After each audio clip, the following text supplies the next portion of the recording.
ఏ వయసులో మగవాళ్ళు fertility test చేసుకోవాలి? సో, నిజానికి ఈ పర్టిక్యులర్ ఏజ్‌లో వాళ్ళు ఖచ్చితంగా టెస్ట్ చేసుకోవాలి అనేది ఏముండదండి. నార్మల్‌గా హస్బెండ్, వైఫ్ కలుస్తున్నారు రెగ్యులర్‌గా 1 ఇయర్ పాటు ట్రై చేస్తున్నారు ఎటువంటి కాంట్రసెప్షన్ వాడకుండా. అయినా ప్రెగ్నెన్సీ రావట్లేదు అన్నప్పుడు ఇవాల్యుయేషన్ అనేది అవసరం పడుతుంది.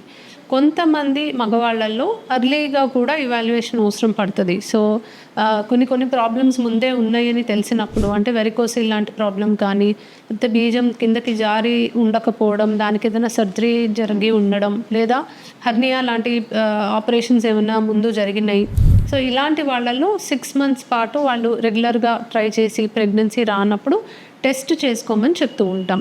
సో, ఏజ్ బయోలాజికల్ క్లాక్ అనేది ఆడవాళ్ళల్లో ఉన్నంత ఎక్కువ చేంజెస్ మగవాళ్ళల్లో ఉండదండి. సో, ఈ ఏజ్కి వస్తే ఖచ్చితంగా ఒకసారి టెస్ట్ చేసుకోవాలి అన్నట్టుగా ఏమీ ఉండదు.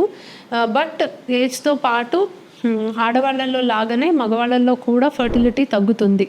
30 ఇయర్స్ లోపల మ్యాక్సిమం ఫర్టిలిటీ ఉంటుంది. 30 to 40 ఇయర్స్కి కొద్దిగా తగ్గుతుంది. అండ్ 40 ఇయర్స్ తర్వాత డెఫినెట్లీ చేంజ్ అనేది కనిపిస్తుంది. సో, స్పర్మ్ కౌంట్ మోటిలిటీలో ఎక్కువ డిఫరెన్స్ రాకపోవచ్చు, బట్ స్పర్మ్ క్వాలిటీలో డిఫరెన్స్ అనేది ఏజ్తో పాటు చూస్తూ ఉంటాము.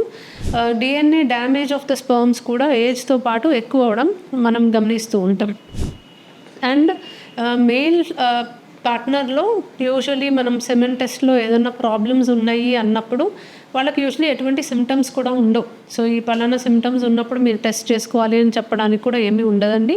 చాలా మటుకు పిల్లలు పుట్టట్లేదు ఇంతకాలం ట్రై చేసినా కూడా అన్నప్పుడే మనము టెస్ట్ చేసినప్పుడు ఏదైనా ప్రాబ్లం ఉంది అని బయటపడుతుంది. సో, ఎవరైనా మగవాళ్ళు కూడా అంటే మ్యారేజ్ ఇప్పుడే కాదు, లేదా పిల్లలు ఇప్పుడే కాదు, పోస్ట్పోన్ చేయాలి అని అనుకుంటున్నప్పుడు కూడా ఒకసారి టెస్ట్ చేసుకోవటం మంచిది. ఎందుకంటే ఏదైనా ప్రాబ్లం ఉంటే అది ముందుగానే గుర్తించుకోవచ్చు.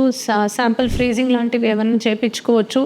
లేదు ప్రాబ్లం ఉంది అన్నప్పుడు పోస్ట్పోన్ చేయకుండా ప్లాన్ చేసుకోవడానికి కూడా అవకాశం ఉంటుంది. సో, పలానా ఏజ్ వస్తే ఖచ్చితంగా టెస్ట్ చేసుకోవాలి, లేదా పలానా సిమ్టమ్ ఉంటే ఖచ్చితంగా టెస్ట్ చేసుకోవాలి అని ఏం లేదండి.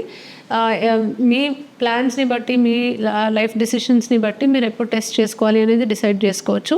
బట్ రెగ్యులర్ ఇంటర్కోర్స్తో 1 ఇయర్ వరకు కూడా ప్రెగ్నెన్సీ రాలేదు అన్నప్పుడు మాత్రం ఖచ్చితంగా it is an indication to get evaluated అనమాట. Thank you.